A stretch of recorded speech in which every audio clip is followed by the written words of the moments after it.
Jumpa lagi Scan bersama Bung Firdaus Ilyas. Iya, berjumpa lagi kita Bu Meldi. Apa kabar? Kabar baik Bung Firdaus. Ini head to head ini menjadi sebuah studi banding ya bagi kita untuk memilih presiden mana yang layak ya. Ini kita perbandingkan ya dari potensi diri, cara pikir gitu ya, kemudian pengalaman-pengalaman masa lalu. Hari ini kita coba bandingkan antara Anies Baswedan dengan Prabowo Subianto ya. Ini kontras Bung Firdaus yang bisa kita ambil ya dari banyak ulasan. Satu adalah keberlanjutan Bung Firdaus ada di Prabowo Subianto, sedangkan Anies Baswedan adalah perubahan. Nah, ini isu kunci yang kita angkat hari ini. Apa betul begitu? Apakah itu hanya sekedar pembungkus saja Bung Firdaus ya, semacam daun pisangnya saja?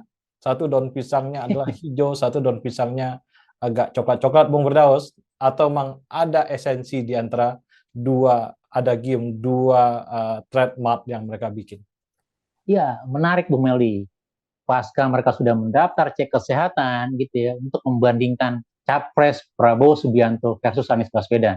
Karena selama ini kita lebih banyak mengadukan, mensimulasikan head to head antara di publik terutama ya terberangkat dari story juga antara Ganjar dan Anies Baswedan gitu. Ini bagian dari cerita luka lama yang kadang-kadang oh iya gitu ya. Jadi yang kita benturkan hanya Anies dengan Ganjar.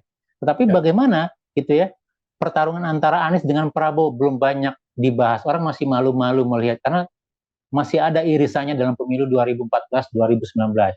Nah, benar sekali seperti Bu Meli katakan tadi, kalau kita lihat Prabowo mewakili isu keberlanjutan bagian dari apa yang disepakatkan sebagai tindak lanjut dari apa yang sudah dicapai oleh Pak Jokowi gitu ya. Sementara Anies Baswedan itu mewakili dari perubahan dan perbaikan.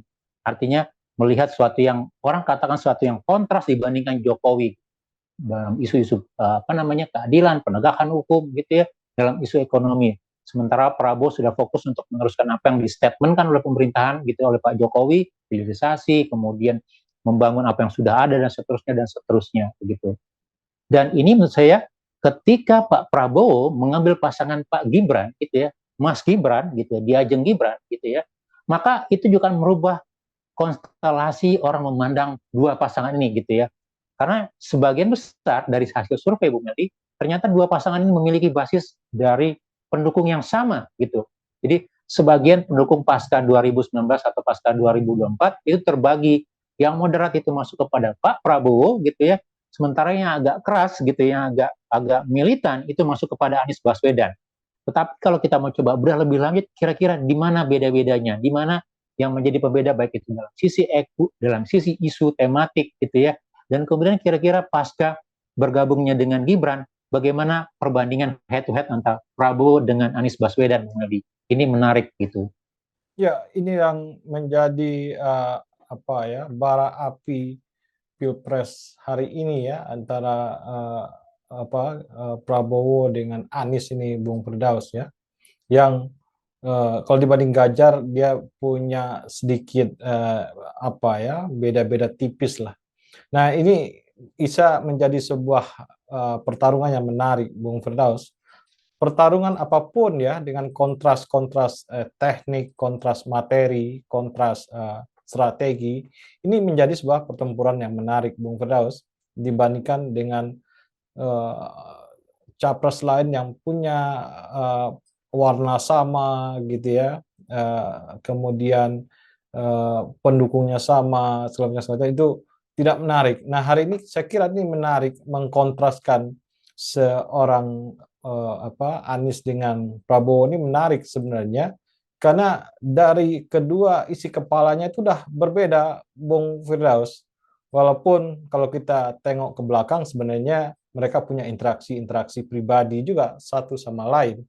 Tapi hari ini kan pertarungan Pilpres itu pertarungan gagasan ya. Nah, kalau kita ngelihat gagasan sebenarnya yang kontras nih dua ini sebenarnya yang bisa kita elaborasi seperti yang diucapkan. Tetapi di dunia nyata di uh, ring demokrasi kita itu belum terlihat Bung Firdaus. Cuman dua ini dah berkibar benderanya, satu bendera perubahan gitu ya. Ya, satu bendera keberlanjutan antara Romawi dengan Yunani berantem ya. Tapi Bung Firdaus, ini serdadu-serdadu belum berperang secara ide nih Bung Firdaus, secara elementer itu belum perang, hanya benderanya aja yang berkibar-kibar. Ini yang kita dorong semua secara elementer. Marilah bertarung para pendukung, para ini ya, para konseptor dan para tim Tim ses itu bertarung segera agar pertunjukan demokrasi kita ini menarik. Ya, jadi kalau dilihat mereka memiliki hubungan histori ya, terutama dalam pilkada daerah gitu ya, bahkan juga dalam pemilu pilpres sebelumnya. Dan ini juga yang kadang-kadang banyak digulik orang gitu ya. Pak Anies kalau misalnya Pak Prabowo nyapres, nyalon apa enggak gitu ya, apakah dulu ada komitmen itu atau tidak gitu. Tapi itu soal lain begitu ya. Nah yang kedua kalau kita lihat mereka memang mewakili hal yang berbeda. Dan dari sisi hasil survei juga kalau kita lihat Pak Anies ini kan selama ini dipersepsikan gitu ya dalam opini publik dalam survei-survei konsultan politik masih dalam posisi nomor 3 gitu. Di bawah Prabowo, Ganjar dan kemudian Pak Ganjarnya agak lumayan jauh dibandingkan 3 pasangan ini begitu, artinya dengan 2 yang di atas gitu. Nah, tetapi kalau kita lihat dari sisi ide gitu ya, Anies Baswedan itu punya Anies Baswedan gitu, ide perubahannya itu sesuatu ide yang sangat kontras sekali dibandingkan ide keberlanjutan yang ada di Pak Prabowo begitu ya gitu. Nah, sayangnya kalau ide dari ini gitu, dari ide perubahan ini kita belum melihat elaborasi yang lebih lanjut, lebih banyak. Bahkan lontaran-lontaran ke permukaan juga belum begitu muncul, Bu Meli, begitu. Jadi ini yang bisa menjadi pembedanya.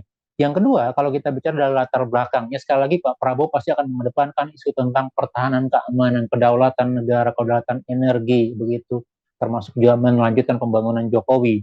Sementara nanti Pak Anies Baswedan akan bicara tentang bagaimana memastikan keadilan, kemudian penegakan hukum gitu ya, pemerataan, termasuk juga ide-ide narasi besarnya di dalam melihat Indonesia begitu. Nah, di antara dua orang ini gitu ya, kita belum menemukan suatu yang ya artinya selain dari tadi antara keberlanjutan versus dengan perubahan gitu. Nah, kira-kira mana yang berlanjut, mana yang ditentang dalam perubahan gitu ya, itu yang juga harus didetailkan lebih lanjut gitu. Dalam konteks gagasan, dalam konteks narasi gitu ya, Anies Baswedan jauh lebih clear, lebih jelas dibandingkan seorang Prabowo Subianto begitu. Jadi dalam berbagai segmen, dalam berkali-kali pertemuan, walaupun belum pernah head to head ya, maksudnya mereka saling beradu gagasan gitu ya, tapi dalam penggagasan yang terpisah begitu kita lihat gagasan narasi Anies Baswedan jauh lebih lebih wah dibandingkan cerita Pak Prabowo, kita pernah dijajah, bagaimana melawan penjajah, bagaimana kekayaan ekonomi kita diambil oleh bangsa lain begitu ya. Nah yang kedua gitu, di balik ide-ide ini gitu ya, tentu juga misalnya dari sisi kemapanan gitu ya, Pak Anies menawarkan risiko perubahan gitu. Itu yang selama ini orang bilang, emang nggak sih berubah gitu ya? Jangan-jangan berubah itu sesuatu yang tadinya tidak ada gitu ya, menjadi ada, atau yang tadinya sudah baik malah hilang gitu. Ini kan gambling dalam pilihan-pilihan politik, Bung Meldi. Dan itu yang belum dijelaskan atau didetailkan lebih lanjut begitu. Nah kemudian juga kalau kita lihat dalam konteks Pak Prabowo gitu ya, dari pertahanan, dari keamanan, dari kedaulatan begitu ya, itu kira-kira yang lebih bicara yang lebih adil, lebih mengedepankan pemerataan, persamaan gitu ya. Itu juga belum muncul begitu. Jadi ini yang menurut saya menjadi pembeda di antara mereka dua. Dan saya lihat pasca keputusan MK, maka bukan tidak mungkin gitu ya dengan kondisi kemudian isu keadilan, kemudian kedaulatan, demokrasi gitu ya.